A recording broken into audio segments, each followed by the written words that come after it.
Radio Soupente, donc c'est l'émission Arakai qui, pour sa partie artistique, va rediffuser une émission qu'elle avait consacrée à Barbara Hepworth, une sculptrice britannique qui est à l'origine de l'art moderne en sculpture et qui a été une inspiratrice de Henry Moore, un grand sculpteur britannique également. Le plus grand. Vous êtes toujours à l'écoute de la station Radio Soupente qui se voue au rapin sans foi, sans loi et sans courbette, à travers une émission quand même déjà âgée, qui s'appelle Arakai. Voilà. Et ma camarade Piquécou va vous lire un extrait sur Barbara Hepworth. Voilà, parce qu'elle a un gros bouquin sur Barbara, elle a un truc, une somme, et elle a étudié ça depuis qu'on est, même avant qu'on aille voir l'expo d'ailleurs. Et donc, elle va pouvoir vous en causer d'une manière intelligente et comment dirais-je, instruite. Ouais. Bon, on peut déjà préciser que donc Barbara Hepworth est une sculpteur, on va dire, une sculpteur anglaise qui a une première, c'est la première fois qu'elle a une exposition comme ça monographique à Paris. Donc c'est en collaboration avec la Tête Galerie et que cette exposition présente une partie de son œuvre à partir des années 1930. Elle est née en 1903. Alors, et une exposition avec des petits films dont on parlera tout à l'heure, qui va nous permettre de rentrer un petit peu dans son monde et dans son travail. Alors effectivement, j'ai de la chance parce qu'en regardant sur le site des bibliothèques parisiennes, j'ai réussi à choper le bouquin d'exposition. Et c'est un très très beau livre parce que tout ce qui est dans l'exposition naturellement est dans le livre et il y a aussi beaucoup d'interviews, d'entretiens qui permettent de vraiment comprendre qui est Barbara Hepworth et comment elle travaillait, son rapport à son monde, à la matière.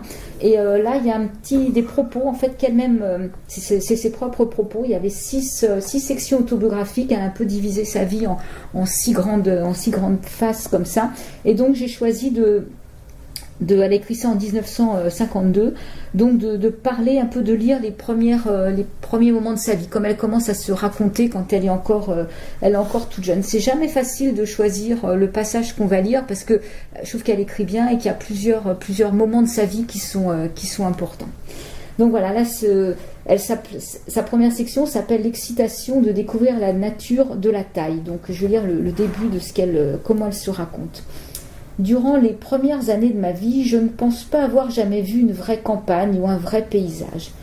Que ce soit avec mes parents ou à Wakefield ou chez des proches à Dewsbury, la scène m'apparaissait comme un curieux motif rythmique de rues pavées, de maisons chétives et peu gracieuses, dominées par une structure faite d'usines, de cours d'ateliers, de mines, de terrils, d'entrepôts, de bruit, de poussière et d'odeur.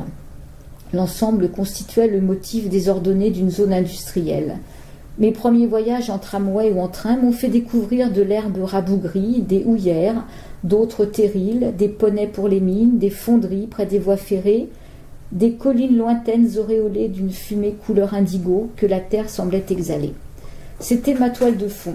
Dans mes souvenirs les plus anciens, elle a été percée par l'incroyable magie d'une boîte à musique appartenant au voisin d'à côté, et plus tard, par mon étonnement quand je suis allée à l'école et que j'ai vu sur les murs de chaque classe des reproductions d'œuvres de vieux maîtres, et par un exposé sur la sculpture égyptienne donnée par la directrice.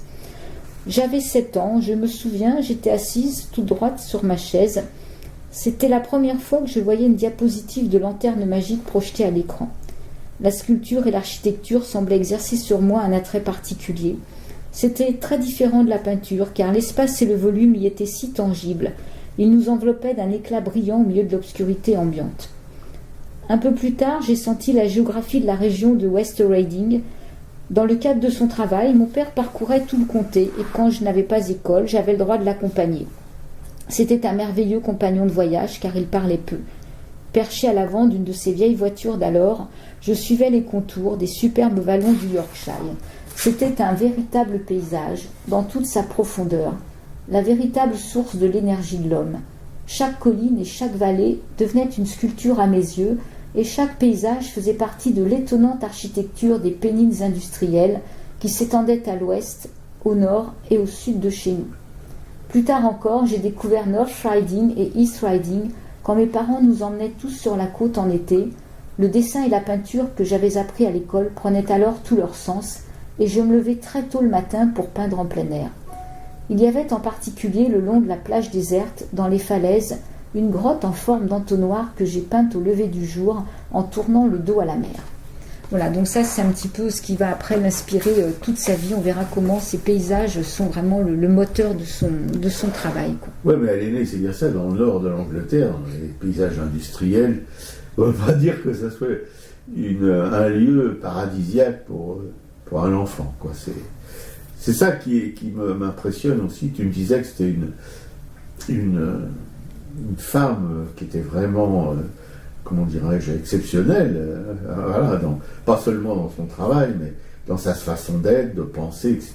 Et quand on apprend, comme je l'apprends tout de suite là maintenant, qu'elle est issue de ces régions industrielles du nord de l'Angleterre, ça me rapproche beaucoup d'elle, et voilà, rien que pour ça, parce qu'il y a, et c'est curieusement, il y a beaucoup de grands artistes anglais qui viennent de cette région-là. Ouais, c'est peintre, il y a ce peintre-là qu'on aime beaucoup, le peintre anglais qui a passé presque toute sa vie en Californie et qui est revenu pour ses vieux jours en Angleterre, là, qui a peint le Grand Canyon, etc., etc. Tu vois qui c'est? Tu veux pas me dire qui c'est? Mais enfin bref. Il y a des, je pense que aussi, comment il s'appelle, le grand sculpteur anglais, là, dont elle était plus ou moins compagne pendant un moment, là. Ah non, Henry Moore? Oui. Ah non, elle n'était pas sa compagne. Non, mais il était du Nord aussi, je pense. Et il y en a un autre sculpteur, celui dont il y a un bas-relief au jardin du Luxembourg, là. C'est qui faisait des reliefs sur plâtre. Mason. Hein, ouais, qui est du Nord aussi, voilà. Ça, qui a produit vraiment. Puis moi, j'avais un copain en Angleterre, c'est Tony Brown, qui est un illustrateur pour la jeunesse aussi. Il vient du Nord, il est du Nord, voilà. C'est quand même assez étonnant.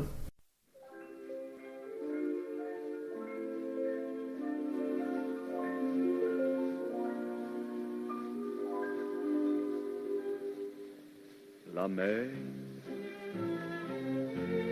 qu'on voit danser le long des golfes clairs a des reflets d'argent, la mer, des reflets changeants sous la pluie. La mer au ciel d'été confond ses blancs moutons avec les anges si purs, la mer, bergère d'azur infinie. Voyez, près des étangs, ces grands roseaux mouillés. Voyez, ces oiseaux blancs et ces maisons rouillées. La mer les a bercés le long des golfes clairs et d'une chanson d'amour. La mer a bercé mon cœur pour la vie. La mer qu'on voit danser le long des golfes clairs a des reflets d'argent, la mer, des reflets changeants sous la pluie. La mer au ciel d'été confond ses blancs moutons avec les anges si purs, la mer, bergère d'azur infinie. Voyez, près des étangs, ces grands roseaux mouillés. noyer, ses oiseaux blancs et ses maisonniers. La mer, elle les a bercés le long des golfes clairs et d'une chanson d'amour là-bas a bercé mon cœur pour la vie.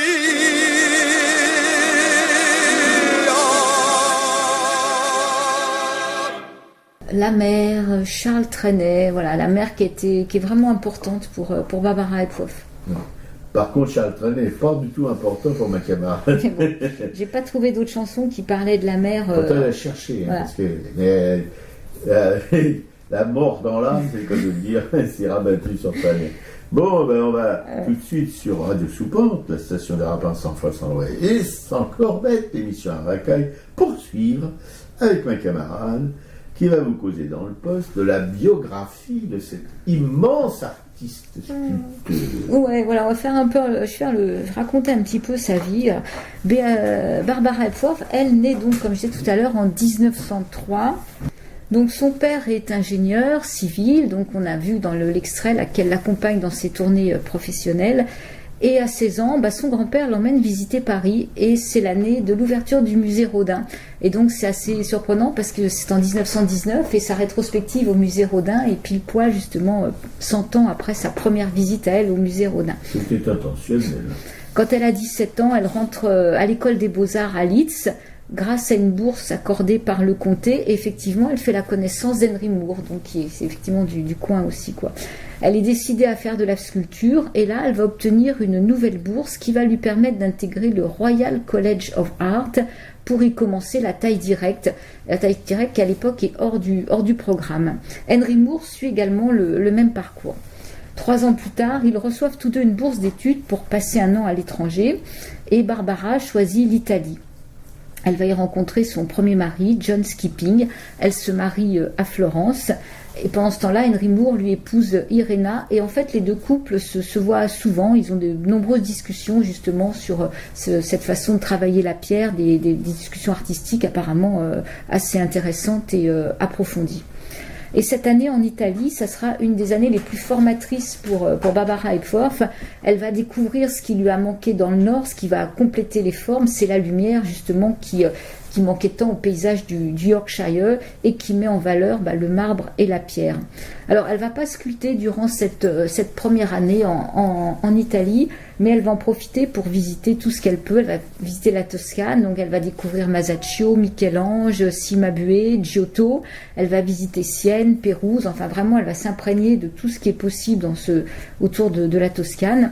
Et elle va prolonger son séjour de 18 mois et elle part travailler à Rome. Là, elle va être formée à la taille directe par Giovanni Ardini, qui est un artisan sculpteur. Après, le couple rentre en Angleterre et va vivre à Londres. C'est la naissance de son premier fils, Paul, qui naît en 1929. 2 ans plus tard, elle rencontre Ben Nicholson, qui est un peintre abstrait qui fait des bas-reliefs plutôt blancs. Et elle va se séparer de John Skipping pour épouser Ben. Et là, elle va trouver dans le travail de Ben, un peu un équivalent à ses questionnements, elle sur la sculpture, lui par rapport à son travail de peinture. Elle, avec ce qu'elle fait en sculpture, en fait, ils vont vraiment travailler ensemble pour essayer d'avoir une approche un peu nouvelle et imaginative de l'objet par rapport au paysage ou du groupe dans l'espace. Et ce sont ces réflexions et sources d'inspiration qu'elle va garder toute sa vie. Le couple, donc, à un moment, songe à s'installer à Paris. Ils font de brefs séjours en France. Et le plus important, ce sera le séjour qu'ils feront en avril 1933. Et là, Barbara Epworth rencontre Brancusi. Elle visite son atelier. Elle lui a apporté des photos de son travail. Et elle est complètement en admiration devant l'atelier de Brancusi. D'ailleurs, dans les pages que j'ai lues tout à l'heure, il y a tout un passage où elle raconte cet atelier avec tout ce qu'il peut y avoir d'outils, de poussière. Enfin, elle est subjuguée par cet atelier. Et dans les photos qu'elle lui a amenées de son travail, il y a justement la photo de la sculpture qui s'appelle Pierce Form, qui est sa première sculpture percée. Elle va visiter l'atelier de harpe. Alors lui n'est pas là, c'est sa femme qui les reçoit. Ils descendent dans le sud, visiter Avignon, Saint-Rémy de Provence. En remontant, ils rendent visite à Picasso, qui est dans un atelier qui est rue de la Boétie. Et ils sont invités aussi par Herbin à faire partie du groupe Abstraction Création. Ils adhéreront à ce groupe-là, ils vont rester pendant 1 an. Ils vont aussi rendre visite à Braque, à Varangeville. Braque viendra aussi, lui, à 2 reprises dans son atelier en Angleterre. Fernand Léger aussi également. Donc il y a quand même tout un petit fourmillement artistique de rencontres. C'est quand même assez motivant, tout ça, tous ces artistes qui se rencontrent et qui échangent sur leur travail. En octobre, le 3 octobre 1934, elle met au monde des triplés. Voilà, Rachel, Simon et Sarah. Alors elle précise, c'est dans un petit appartement en sous-sol, près des ateliers, et ce qui va nécessiter pour le couple une improvisation d'organisation et qui va leur permettre peut-être de clarifier l'orientation professionnelle de leur travail à chacun, leur influence mutuelle sur la couleur, sur le relief, et de voir comment ils vont pouvoir s'en sortir avec du coup ces 4 enfants, le premier enfant de Barbara et ses triplés. C'est avec Ben Nicholson? Oui. Ouais. Ouais. Donc voilà, ils vont 1 mois plus tard, elle reprend la sculpture, donc on imagine qu'elle a quand même des aides, parce que pour s'occuper de 3 petits mouflets comme ça doit pas être si facile, mais sa façon de parler de ses enfants est très sympa, on la sent très maternelle quand même, en parlant de tout ce que ça lui apporte justement, tout ce que apporte au couple l'arrivée de ces 3 enfants, quoi. Alors plusieurs artistes aussi s'installent à Londres, qui est devenu une espèce d'un centre d'un mouvement international d'art et d'architecture. Elle participe à des expositions antifascistes. Elle vient régulièrement à Paris. Elle va rencontrer aussi Giacometti, Mondrian et Lyon. Il passe des vacances chez Calder. Il rencontre Miro, il rencontre Braque. Et c'est le début de la guerre d'Espagne et la menace donc de la Deuxième Guerre mondiale. Là, c'est un peu, il se passe plus grand-chose au niveau peinture et sculpture. Il n'y a pas de vente possible, il n'y a pas d'exposition. Et sentant la guerre venir, Barbara Epworth emmène les enfants en Cornouailles 5 jours avant la déclaration de la guerre. Elle va emporter avec elle une petite maquette de sa première sculpture en couleur. Elle emporte son marteau et un minimum d'outils pour pouvoir tailler la pierre, c'est-à-dire qu'elle laisse tout dans son atelier de Londres. Et pendant ces 3 ans, encore là, de début de guerre, elle va diriger une petite école maternelle sans pouvoir travailler la sculpture. Elle fera simplement des dessins abstraits à la gouache, au crayon. Elle travaillera peut-être un peu le plâtre le soir. Et en fait, elle va chercher déjà à exprimer toutes ces tensions particulières et ces relations de forme, de couleur. Elle va lire beaucoup aussi, cherchant à comprendre les liens qu'il y a entre les artistes et la société. Donc ils sont à Saint-Ives, qui est un point de rencontre aussi artistique entre écrivains, artistes, artisans qui viennent un peu de Londres souffler un petit peu pendant la guerre. Donc là aussi, il y a une espèce de petite colonie artistique très vivante, quoi. Son atelier londonien est endommagé par les bombardements en 1940 et la famille donc décide de rester à Saint-Ives et elle va donc déménager dans une maison qui sera un peu plus spacieuse, ce qui va permettre à Barbara de reprendre la taille directe dans le jardin. En fait, plus ces espaces s'agrandissent, plus elle va travailler des sculptures plus grandes, quoi. Après la guerre, en fait, on lui a proposé d'assister à une opération dans un hôpital. Et elle a été complètement subjuguée par ce qu'elle a vu, par toute cette coordination entre les êtres humains, toute cette concentration. Et elle va dessiner dans les salles d'opération pendant 2 ans. Et c'est... voilà. À l'automne 49, elle achète Trewin Studio, donc c'est le dernier atelier, la dernière maison qu'elle va occuper et qui est devenue aujourd'hui donc le musée Epworth. Et donc c'est une maison qui est encore plus spacieuse, il y a de nombreuses dépendances et là elle va pouvoir travailler différents matériaux. Elle va même encore le réagrandir un peu plus tard en rachetant des anciens studios de cinéma où là elle pourra travailler, se mettre pour ses sculptures en bronze, quoi. Donc ça c'est un atelier, pour elle c'est magique, c'est un atelier qui est en pleine ville avec une cour, un jardin, vue sur la mer et elle va y rester donc jusqu'à sa mort. 1950 ou 51, elle divorce. Et c'est à partir de 1950 qu'elle commence à travailler avec des assistants. Parce qu'en fait, elle divorce de Ben ? Oui. Et elle peut plus. Elle a quand même. Elle expose. J'ai pas fait le détail de toutes ses expositions et de tout ce à quoi elle participe, mais elle a une vie d'exposition régulière. Donc, elle peut plus honorer toutes les commandes qu'elle a. En fait, elle gagne très bien sa vie. C'est une artiste reconnue. Et donc elle prend des assistants, je crois qu'elle en prend deux ou 3 pour dégrossir quand elle travaille sur des gros blocs, pour commencer un peu à dégrossir le travail. Ouais. Alors son fils Paul décède en 1953 en Thaïlande dans un accident d'avion de la RAF. Elle, toujours attaché tout ce qui est aux relations humaines et à l'humain en général, adhère au Parti travailliste au moment de la crise de Suez en 1956.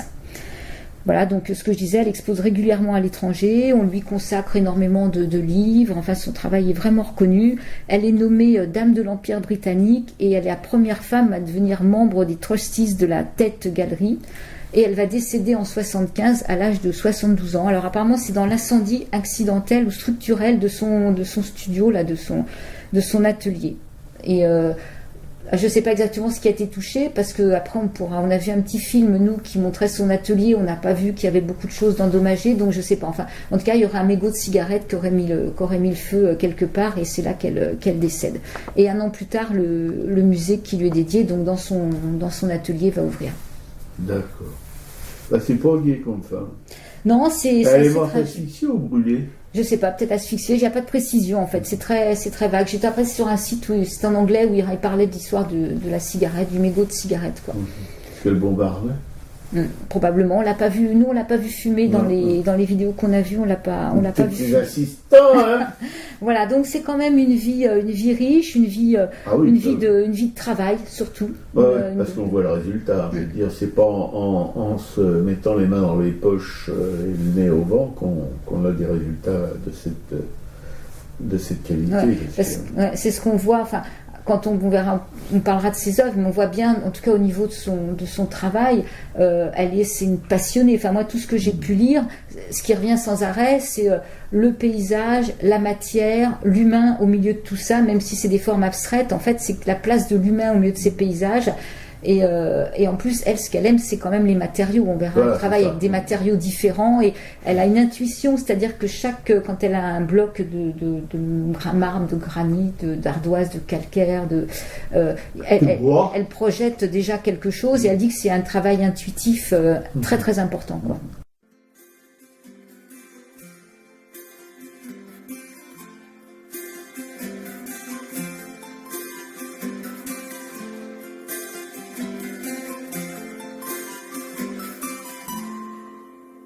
In Como I was born and bred, in Como was my dwelling, and there I knew a pretty maid, her name was Andromelen. All in the merry month of May, when green buds there were swelling, and Johnny Pears on his deathbed lay for love of Andromelen. And death is printed on his face, and all his heart is stealing, and missed a way to comfort him, oh lovely Andromelen. Though death be printed on his face, and all his heart is stealing, that's a better shall he be for lovely Andromelen.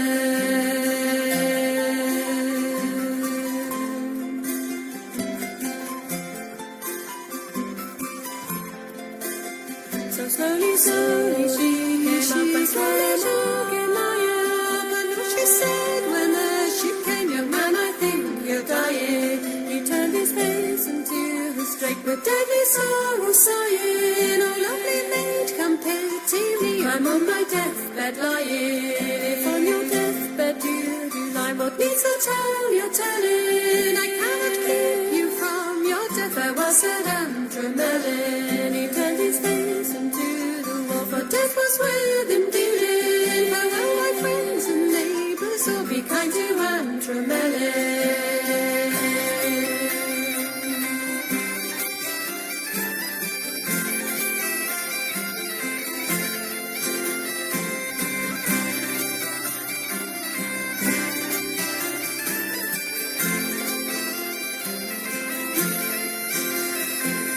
Dead and died, and my heart was troubled with sorrow. Oh mother, mother, make my bed, for I shall die tomorrow. Farewell, she said, he knelt and shed the thought of Ellen. Stop the burning by the pool of cruel Andromelen.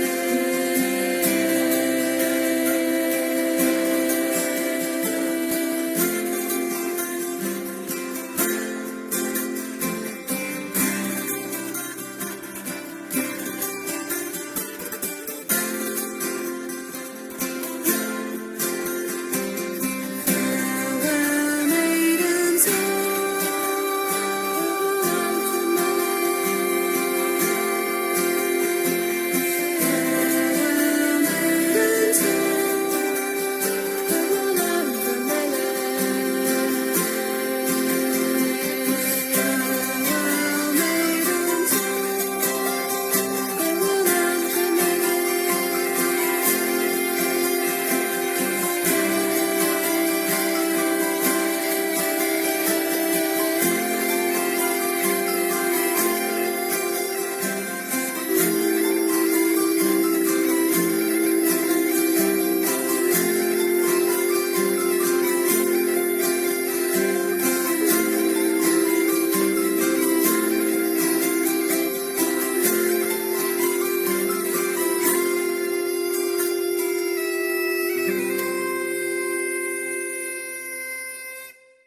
Voilà, une musique des Cornouailles, Maiden Farewell Hall, par le groupe Dalla et Anne Tremolan. Et nous allons nous finir, si on peut s'exprimer d'une manière aussi vulgaire, sur Barbara Epworth, avec l'Expo. Nous sommes allés avec ma camarade, Pédibus Jambus depuis la Concorde, mais ça s'est bien passé, on a traversé les quartiers chics, là c'est moins drôle, c'est vraiment mortifère ces quartiers, mais bon. On est arrivé donc au musée Rodin, c'est sympa pour rentrer, tout ça c'est pas trop embêtant. Il n'y a pas des contrôles policiers en tout cas, on a du pot pour ça. Et puis mais aussi c'est surprenant parce qu'on n'avait pas beaucoup de salles, il y avait 3-4 salles. En fait c'est 2 salles, moi je dirais, il y a deux salles, il y a une première salle qui... avec beaucoup de journaux en fait, voilà, d'extraits de journaux, de ce qu'elle a fait, de lettres qu'elle a écrites. Voilà, bon, c'est écrit en anglais, donc ça on ne s'est pas tellement attardé parce que il faut prendre le temps de les lire et c'est pas ce qui nous plaisait le plus. Et après donc il y a cette première salle qui est intéressante, qui s'appelle l'atelier justement, qui nous met un peu en immersion dans son atelier. Quoi. On voit ses outils, il y a des petits films aussi qui montrent sa vie dans son atelier, etc. Et là, moi, je trouve que ça n'existait pas avant. C'est assez récent où on montre les outils, aussi bien des peintres que des sculpteurs. Mais évidemment, un sculpteur, il a beaucoup plus d'outils qu'un peintre. Un peintre avec ses pinceaux, quelques crayons et des porte-plumes, mais bon, ça va plus loin. Tandis qu'un sculpteur, en tout cas Barbara, elle a un matériel, mais... c'est assez impressionnant parce qu'il y a vraiment des dizaines et des dizaines de ciseaux à froid, il y a des maillets, il y a des marteaux, il y a des masses, c'est invraisemblable. Les râpes, des griffoirs, tout un, on peut le dire, là, pour le coup ce ne sont pas des armes, mais c'est un arsenal, voilà, de matériel. Ouais. Et on peut préciser justement que ces outils sont des outils traditionnels, c'est-à-dire qu'elle se refusait à utiliser des outils électriques. Ouais. Pour elle, elle était encore à corps avec la matière et des outils d'artisan, quoi. Oui, bien sûr, mais d'artisan. Moi, je ne sais pas si c'est des outils d'artisan, parce que j'ai vu, je t'avais expliqué que récemment j'avais vu un film sur la fabrication des saladiers en olivier, justement par un artisan. Et ben lui, il avait que des outils électriques. Voilà. Alors la différence avec Barbara, c'est que, comme on vient de l'évoquer, elle n'en avait pas.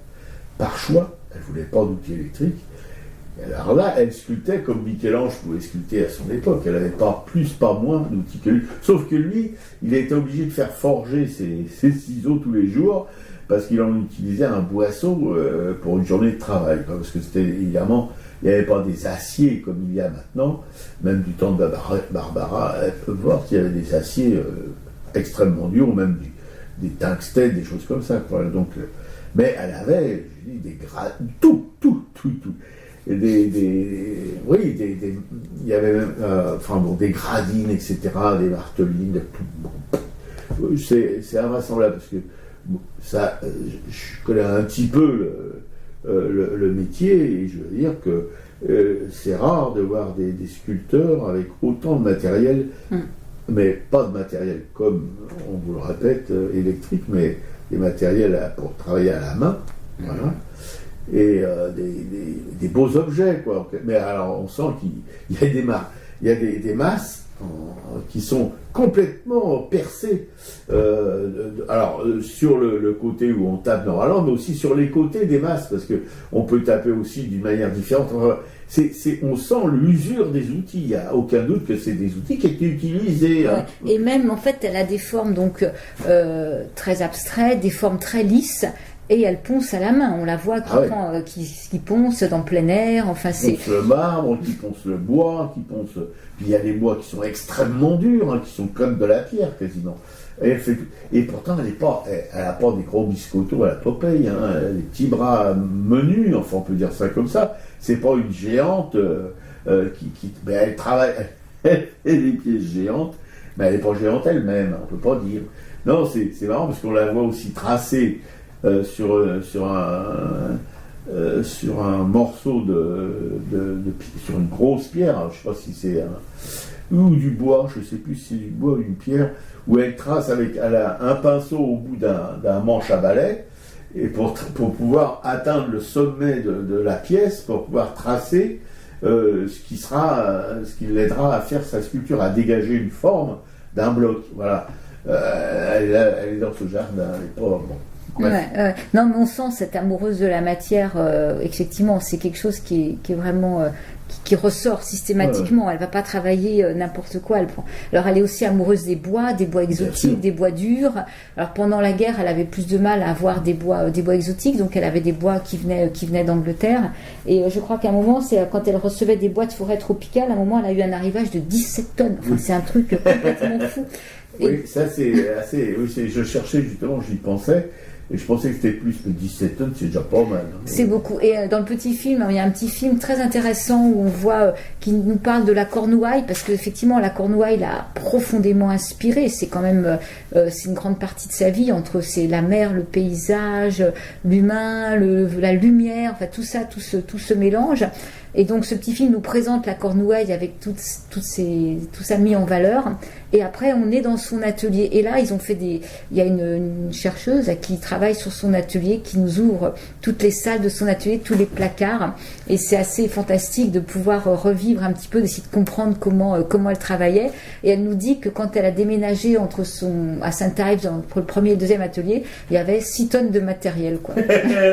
Et moi, alors, je veux dire, quand je viens de déménager, là, j'en avais pas 6 tonnes, hein, mais déjà, elle avait peut-être des déménageurs pour l'aider. Bon. J'espère, voilà. Ouais. Et il y avait aussi, dans cette histoire de... Ah, mais ça m'a échappé, c'était important quand même. Il y a à propos de ces outils... oui, l'outil à main, si vous voulez, même si vous ne voulez pas, on est vraiment en contact avec la matière, on ressent les vibrations dans le ciseau qu'on tient à la main, quand on tape dessus, ça vibre, et ça vibre différemment suivant qu'on taille une pierre ou qu'on taille avec des ciseaux du bois, enfin des gouges, etc. Voilà. Puis il fallait voir les gouges qu'elle avait, c'était pas des petites gouges à 2 balles, hein. C'est quasiment des épelles, quoi, voilà. Parce qu'évidemment, quand elle travaillait des pièces de 3 mètres de haut, il ne fallait pas une petite gouge de rien du tout, c'était des gouges, voilà. La seule chose que j'ai pas vue, c'est comment elle affûtait ses outils. Il me semble avoir vu des traces de meules, mais qui n'étaient pas... Oui, ben aussi, elle avait des meules, mais pas des meules électriques. Non, elle avait des pierres pour affûter ses outils, enfin, ses outils à bois surtout, parce que le fer, je pense pas que c'était nécessaire, parce que c'est des fers qui sont des aciers qui sont quand même très très durs, et puis ça s'émousse pas facilement. Mais ce que tu dis sur la taille, effectivement, c'est ce qu'elle dit, c'est que ce rythme, en fait, pour elle, il y a une fusion un peu entre le rythme physique et mental. En fait, c'est quelque chose qui doit l'emporter, quoi. C'est elle travaille et ça prend tout, quoi. Oui, parce que un bois qui soit dur, si c'est du bois de comment dirais-je, du bois de rose, ou je sais pas, il y avait un bois de tulipe, ou un gaillac, alors, si vous voulez, la résonance, la vibration, quand on le frappe, ou avec une gouge, avec une gouge évidemment, ou un ciseau droit, on n'a pas la même sensation, quoi, parce que il y en a le gaillac qui est très dur, et puis le bois de tulipe qui est beaucoup moins dur, ou le bois des bois de cerisier, le noyer, voilà, des choses comme ça, c'est des bois plus ou moins tendres, parce qu'il y a des bois exotiques qui sont extrêmement durs, voilà, et donc on a une approche, on vit avec eux d'une manière différente. Et donc, ce que j'ai pu constater aussi, c'est, alors elle se met au bronze très tardivement, dans les années 50. Au début, le bronze lui parlait pas. Après, elle pourra ça va lui permettre de s'exprimer un petit peu différemment. Et là, les bronzes qu'il y a 2 bronzes en fait qui sont qui sont colorés, mais mat, voilà, avec des taches aussi. Ça fait un peu ces taches de couleur. Oui, ça a été la patine. Ils ont trouvé des patines colorées avec pas comme si c'était les coups de brosse de pinceau, quoi, des coups de pinceau. Et du coup, là, j'ai bien aimé le bronze. Effectivement, j'ai dit, tiens, ça, c'est sympa. Et donc, après, on peut parler de ces formes. Donc, toi, ce que tu as moins aimé, c'est quand elle fait des formes, c'est quoi? C'est en albâtre ou en... Non, l'albâtre, ça, je supportais, parce que l'albâtre, il y a des dessins dedans. Il y a Oui, effectivement, on voit des couleurs. visages. En fait, elle Ouais. redessine un petit visage en plus souvent Ouais, sur ses mais formes ce en que j'aime aplate. pas du tout, enfin, je suis complètement insensible, c'est à ces marbres blancs, ces marbres statuaires. Alors déjà, la forme est abstraite. Le blanc, ça fait un peu hôpital, je veux dire, surtout avec une forme abstraite, c'est pas pareil si vous avez une Pietà de Michel-Ange en marbre statuaire, ça bouge, ça vit, ça vibre. Mais là, en plus, c'était pas des énormes sculptures, des sculptures plutôt réduites, en marbre blanc. Ça, je tiquais là-dessus, parce que ou comme ces bronzes abstraits, tout lisses, etc. Ou c'est même des bois qui sont non, des bois, il y en avait, oui. Ouais, mais des bois aussi qui sont complètement abstraits, mais avec un poli parfait, etc. Bah, comme il y a un petit J'ai du peu mal. sur l'affiche. Alors, en fait, la sculpture qu'on voit sur l'affiche non, je crois que j'ai pas celle que je mettrai en lien. En fait, on voit ces creusets donc à l'intérieur, puisque c'est quand même elle du coup qui a percé les sculptures voilà, avant Henry Moore. Ouais. Et elle colore donc l'intérieur. Toi, t'aimes pas trop. Elle y met elle colore, elle met du blanc. Elle met du blanc ou des fois du bleu clair, enfin elle peut mettre des j'aime couleurs. pas, moi. Et en fait elle met des fils. Alors pour elle c'est un peu, ces fils retraduisent la tension qu'elle ressent entre le paysage, Elle la ressent, mais elle la fait pas ressentir. Voilà, enfin bon, c'est l'explication qu'elle donne à ces fils, quoi. Non, je trouve que dans mon esprit, moi je suis plus proche de sculpteurs comme comment on dit ça, Martin par exemple, qui sculptait des formes brutes en bois, mais des trucs énormes, des choses assez brutales, qui peignaient aussi. Mais il mettait 3 coups de brosse en blanc ou en jaune ou en vert. Voilà, c'était tout dans la sensibilité.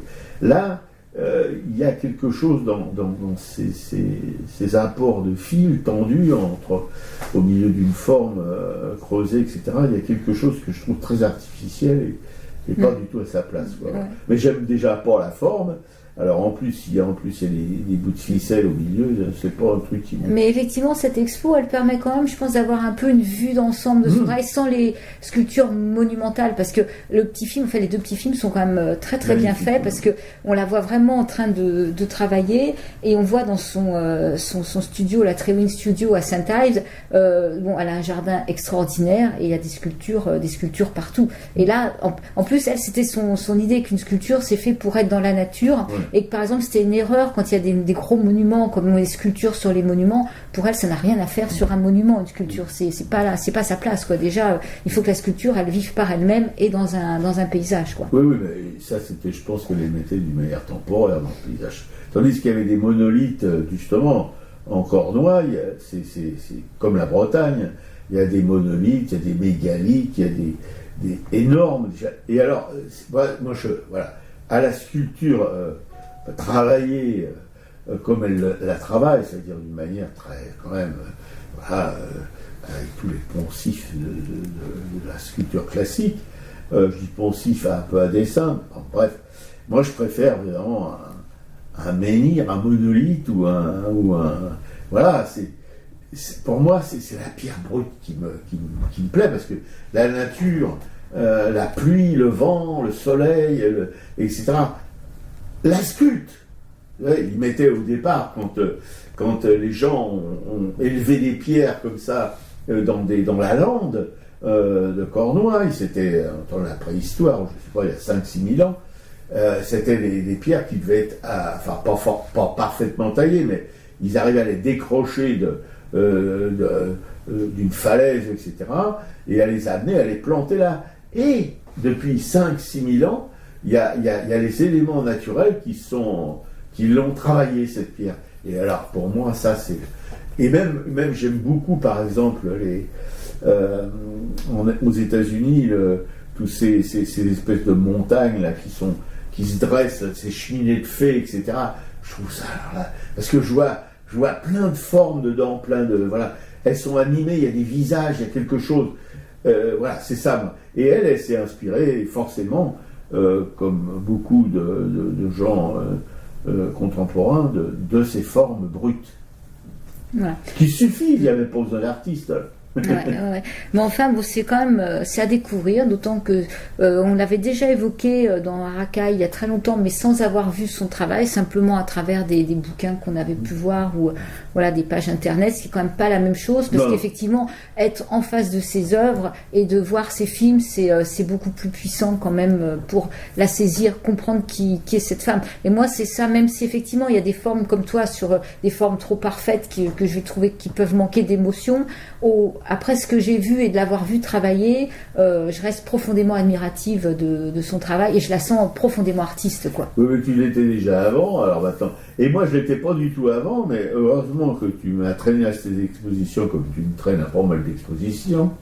Eh bien, mon ressenti a changé, pas pour ces sculptures en marbre blanc, ni ces sculptures avec des bouts de ficelle, mais il y a des formes en bois surtout, et même ces bronzes qui ont été à l'origine des plâtres, hein, parce que bon, elle avait un atelier où elle faisait les plâtres, et après il y avait des bronzes qui étaient faits d'après ces plâtres, mais ces bronzes patinés mat avec des couleurs, oui, heureusement que j'y suis allé, parce que effectivement c'est une artiste majeure, je pense, dans ce domaine. Les artistes majeurs, c'est pas parce qu'ils sont qualifiés comme ça qu'on doit tout prendre plein pot, hein. On a le droit quand même de choisir ce qu'on aime, enfin d'exprimer en tout cas ce qu'on ressent en face de certaines œuvres et ce qu'on ne ressent pas en face de certaines autres. Mais là, heureusement, je suis content de l'avoir eu, parce que avec ces bois, avec quelques pierres en albâtre, etc., là il y avait même cette pierre, tu sais, le titre c'est deux éléments ou deux pierres superposées. Oui, deux formes. Deux formes, voilà. J'avais trouvé ça magnifique, pourtant c'est abstrait, mais avec l'albâtre c'est pas froid, il y a une vie dans l'albâtre lui-même, voilà. Bon, non, c'est bien que j'y sois allé, vraiment très très bien que j'y sois allé. En plus, il n'y a pas beaucoup de monde, c'est pas trop grand, donc c'est vraiment... Nous, après, on ne s'est pas promené dans le musée Rodin, on avait notre compte et voilà, on est ressorti content de cette exposition. Et alors, j'avais noté aussi ce qu'avait dit son formateur, là, Giovanni Ardini, quand il lui apprenait la taille, il lui a dit que le marbre change de couleur selon la personne qui le travaille. Et donc elle en déduisait que la question n'était pas effectivement de dominer la matière, mais plutôt de la comprendre et de renforcer une espèce de coordination entre la tête et les mains, et qu'effectivement, en fonction de ce qu'on allait y mettre, on n'obtenait pas peut-être parce qu'on travaille les veines différemment, enfin ça doit être... Ah oui, bien sûr. Non, mais moi je suis sûr, ce sont des éléments naturels. Voilà. C'est pas du plastique, c'est pas de ces choses horribles, sont des éléments naturels nobles en plus, parce que la pierre, ça peut être noble, le bois aussi, et ça fait partie de la nature, nous faisons partie de la nature, et même si le bois est en apparence mort, ou si la pierre est en apparence inerte, je suis sûr qu'il y a des choses qui s'échangent entre ces éléments naturels, pierre, bois, etc., et nous. Je pense que si on a une sensibilité, il faut pas être un brutos, casqué, botté et avec des flashballs, etc. Non, mais si on a un peu de sensibilité, on doit sentir cet échange, ces vibrations qui peuvent exister entre des matières soi-disant inertes ou mortes et nous-mêmes. Voilà, je crois que c'est... Et ça, évidemment, si un artiste ne ressent pas ça, je pense que son boulot est foutu. Je pense que les artistes ont une sensibilité un peu différente. Je dis pas que c'est mieux ou que c'est plus mal, mais une sensibilité différente du commun des gens, et que cette sensibilité différente leur permet probablement, il me semble, je crois, de leur donner la possibilité d'échanger justement avec surtout les sculpteurs, hein, parce que les peintres c'est autre chose, mais surtout les sculpteurs avec le matériau qu'ils travaillent, quoi. Parce que le peintre il travaille de la peinture, qu'elle soit à l'eau, à l'huile, acrylique, etc. Et puis des brosses, des pinceaux, et une toile ou un bout de bois ou un carton, et puis voilà, bon, c'est pas quand même, ce sont des matières qui sont déjà transformées. Mais le bois ou la pierre ne sont pas transformés. Voilà. Après, ce qui donne envie, c'est effectivement d'aller à Saint-Ives en Cornouailles, parce que son musée a l'air quand même super. Il y a beaucoup de choses. C'est vrai que là, c'est une infime partie de son travail. Et puis bon, ça a l'air quand même très très sympa ce lieu de Cornouailles.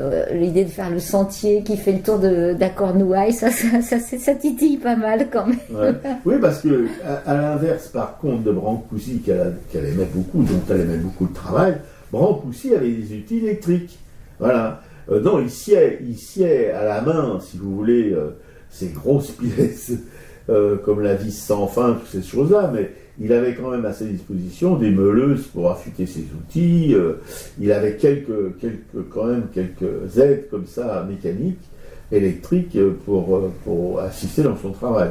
Le gros de son travail, il le faisait effectivement à la main. Il n'avait pas eu des perceuses pour trouer ces pièces, mais il avait quand même quelques aides électriques, électro-mécaniques.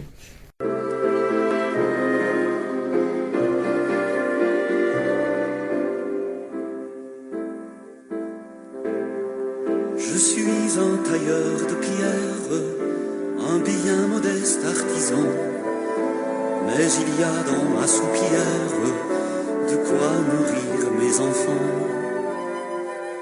Le maillet est mon seul maître, il rythme mon quotidien. Prolongement de mon être, la force qui me soutient. Dans mon atelier résonne le ciseau et le burin, mais la pierre que je façonne est pareille à mon destin.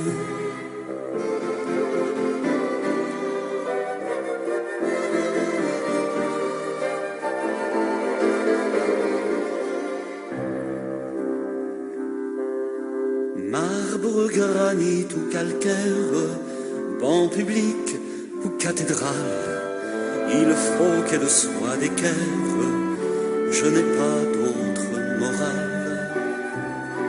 Pierre tendre, pierre dure, le burin est au labeur, le temps peut vous faire injure, la beauté est en vos cœurs. Dans mon atelier résonne le ciseau et le burin, mais la pierre que je façonne est pareille à mon destin.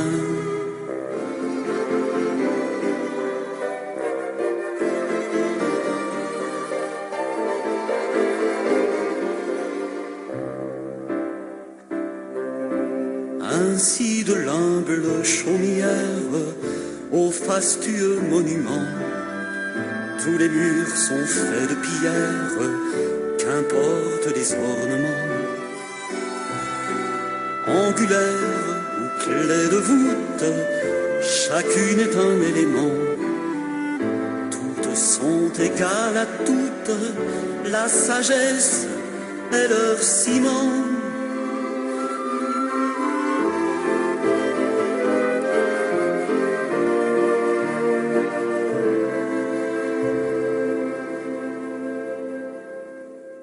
Je suis un tailleur de pierre, Jacques Hustin.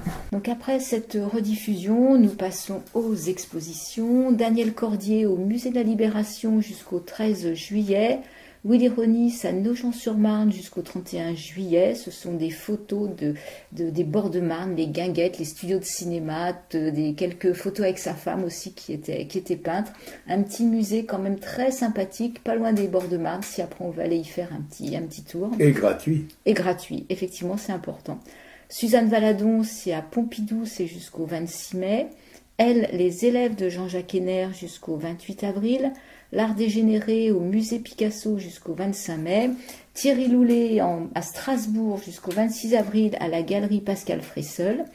Artemisia Gentileschi, héroïne de l'art, au musée Jacques Marandré jusqu'au 3 août.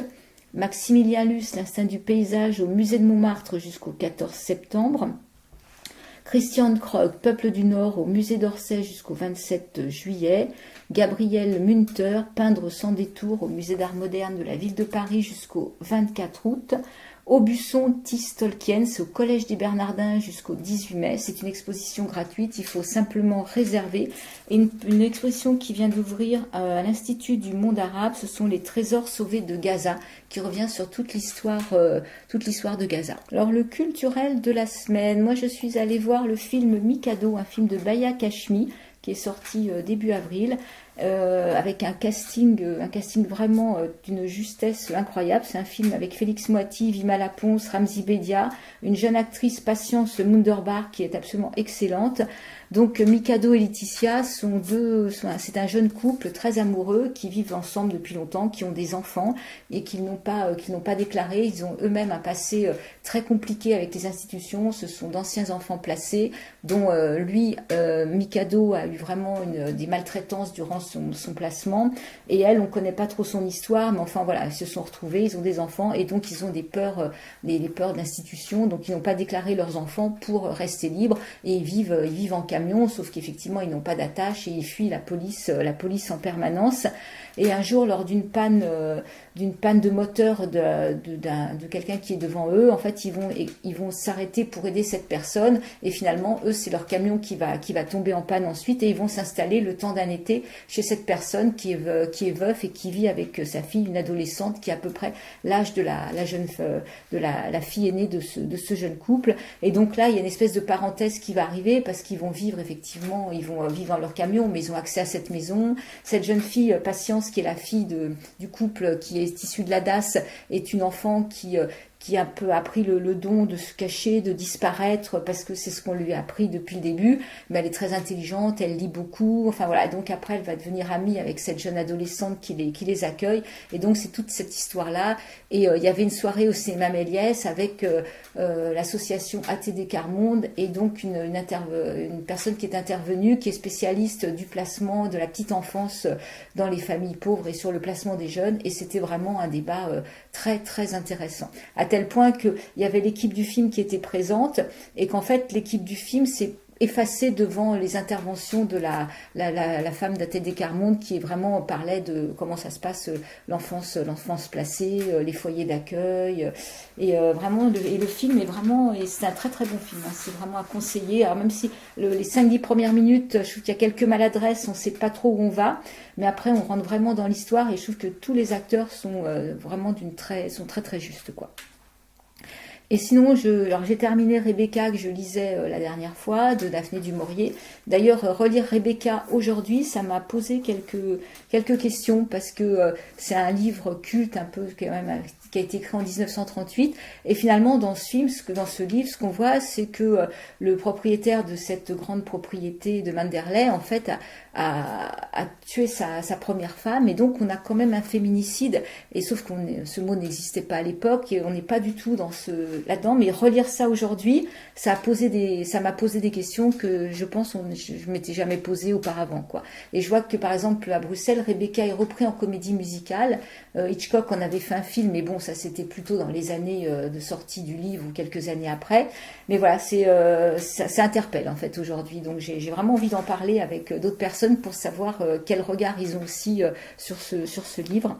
Et là, j'ai commencé Résister. C'est un petit livre aux éditions Payot, écrit par Salomé Saké. Alors Salomé Saké est une journaliste d'investigation indépendante. Je me demande si elle travaille pas aussi sur Blast. Et là, ce petit bouquin, en fait, ce serait vraiment un bouquin à donner à toute la jeunesse.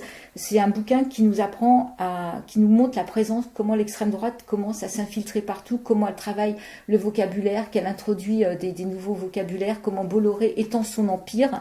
Et c'est vraiment, tout est très clair, tout est très documenté. Donc pour moi, c'est un petit bouquin, c'est comme le bouquin d'ATD Carmonde sur la fraude des pauvres et la fraude des riches. C'est des petits ouvrages qui coûtent 5 € et qu'il faut toujours avoir à portée de main pour pouvoir répondre, pour avoir des arguments dans les discussions. Et on peut le trouver, ce bouquin? Résister, on le trouve dans toutes les librairies, bonnes librairies indépendantes. Oui, bien sûr. Voilà. 5 €. Je crois qu'il il coûte 5 €. C'est vraiment un petit livre facile à lire. Je te l'amènerai si tu veux quand je l'aurai terminé. Et tout de suite sur Radio Sous-Pente, la station des Rapins, 100 fois sans loi et sans courbette, qui émet depuis un garni et diffuse sur internet aracaille.fr. Le salut à nos amanches, Claude et André de la Nation, Claude et William, nos poteaux de Brest, Enfin, c'est pas des poteaux, hein, c'est nos potes quoi, de Brest. Qui nous manque.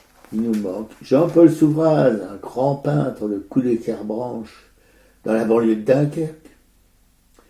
Claudine et une copine à ma camarade Piquet-Cou, avec qui elle partage une passion pour les arts plastiques. Corinne, Anne-Emmanuel et Fredo, un petit trio de peinturlureurs, de tapissières, aquarellistes, voilà, très sympathique.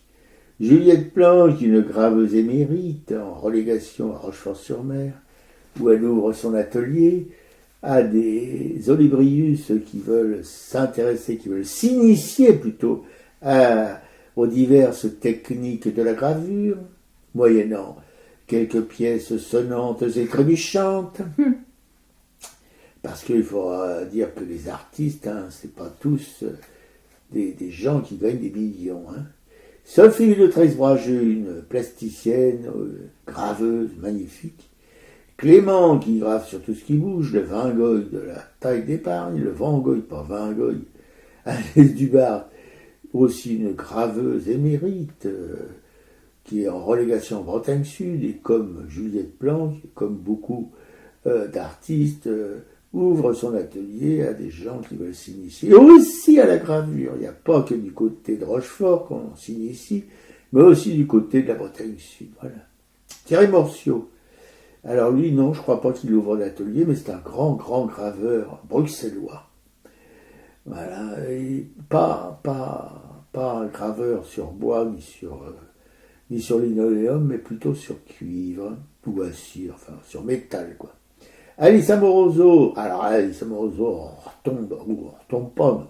On retourne à la gravure à la taille d'épargne, la plus grosse, une très jeune tailleuse d'épargne, qui revient d'un stage de 3 mois à la Casa Velasquez à Madrid. Ma camarade Piquet-Cou est très intéressée, va bientôt la rencontrer pour un compte-rendu de ce séjour Vendredi. à Madrid. Vendredi soir. Vendredi soir. Bon. Avec Sophie, on va au resto toutes les 3. Ah oui, bon. Eh ben, merci de m'avoir invité. Alors Colette, hélas Colette, hein, bye bye, on t'aimait beaucoup et on chérit ton souvenir. Jacqueline, on ne sait plus très bien ce qui se passe de ce côté-là, à Anduze, en Bourgogne. Là, bon. Mais bon, on a un souvenir magnifique de cette artiste, femme de Raymond Imbert, un artiste magnifique qui a disparu bien avant sa compagne. Il avait une 50aine d'années d'épuisement. Ça arrive. Un grand prix de Rome à 24 ans, voilà, avec comment était son directeur de Balthus. Avec Balthus. Voilà. Liliane et Laurence, 2 écrivaines dont il ne reste plus qu'une, Liliane ayant quitté notre petite planète pourrie, reste Laurence qui vient de remettre le manuscrit de son dernier bouquin à son éditrice et qu'on pourra lire dans à peu près 1 an. Il faut dire que les éditeurs sont vraiment des gens pressés. Geneviève, notre sorcière bien-aimée, qui elle aussi a mis les bouts, voilà, Geneviève, on pense à toi, on t'aime toujours autant. Marie-Christine et Christophe, de Militants chez Militants qui méritent. Cécile, tu la sens ma 5e puissance, oui Cécile, on la sent et on t'aime. Mais on va bientôt fermer les volets de la guinguette, hein, les Marie-Christine, Christophe et Cécile. Bon, parce que ça n'a pas de sens de parler de vous encore alors qu'on n'a pas de nouvelles depuis des années. On va faire un peu le ménage, hein. On va la remplacer par d'autres. La Rose Flamboyante qui flamboie sur une radio Oni, avec 3 émissions à destination des enfants en prom et des parents en 2. Voilà, une ancienne institutrice qui sait de quoi elle parle. Enfin, comme notre sorcière bien-aimée, Geneviève, qui était aussi institutrice, et une institutrice, attention. Anne-Isabelle Roubaille, je ne vous en dirai pas plus, parce que ça ne me regarde pas. Anne-Isabelle Roubaille, une peintre de Bourg-Marlotte, dont nous avons découvert l'œuvre sur les 6 messes de la librairie, l'empreinte de Florence, connue une ancienne de la fondation du buffet. Voilà. Voilà. Dominique Paula Dardouin, galériste, hélas, aujourd'hui disparu, qu'on aimait beaucoup et dont on chérit le souvenir. Sa maman aussi, Thérèse Franco, a disparu à Mille-et-Bout. C'était 2 galéristes, mère et fille, qui ont un peu secoué le popotin de l'art parisien. Et pas que parisien d'ailleurs. Marie Dognaud, qui tient la galerie Kaléidoscope, et dont on vient d'apprendre que son compagnon... Ilia Grimberg était décédée là, il y a quelques jours, et justement, Thérèse Franco et Dominique Paula Dardouin avaient vraiment beaucoup exposé Ilia Grimberg, et même à la coopérative de Montaulieu. Là. Oui, il est toujours y être. Voilà. Alors, Antoine Manoury des Champignons, un groupe de musicos totalement inconnus, sauf de ma camarade Piquet-Cou. Voilà, et Anna Silorska, une peintre polonaise majeure pour nous. Elle n'est pas professionnelle de la peinture, c'est une autodidacte, autrement les maîtres de conférences dans une université à Lille. Voilà, pour son boulot. Mais on adore son travail, et la personne aussi. L'émission est à l'écoute sur notre blog caracoy.fr. On se termine, c'est beaucoup avec Phobie d'Amélie Spell. Salut. Salut copine, salut copain.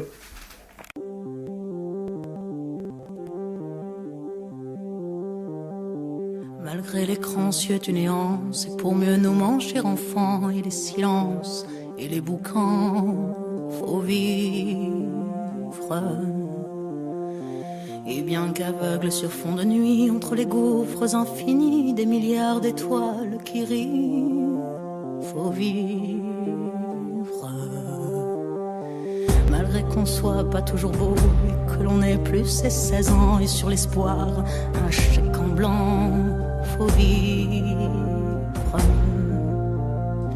Malgré le cœur qui perd le nord, au vent d'amour qui souffle encore et qui parfois encore nous grise, faut vivre.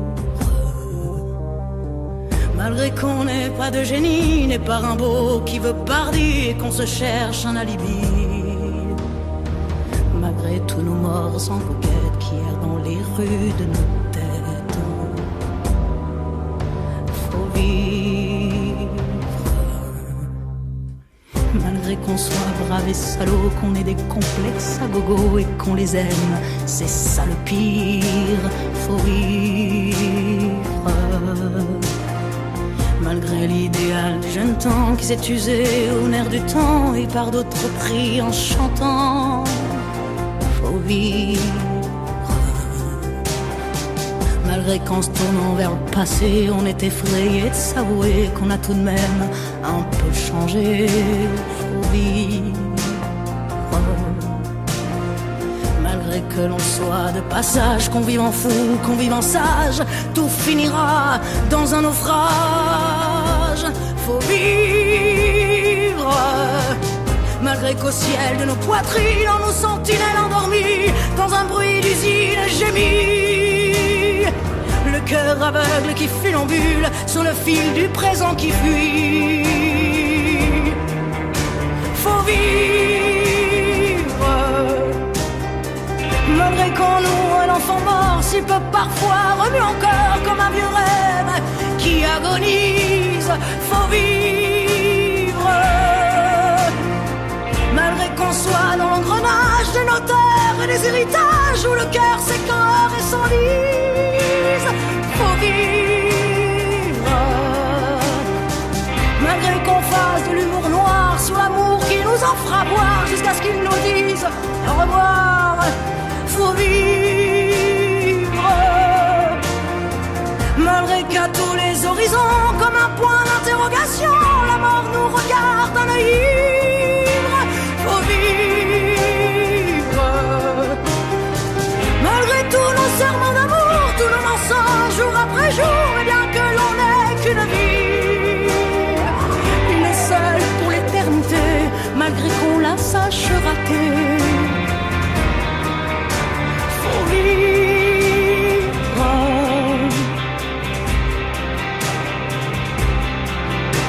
Faut vivre.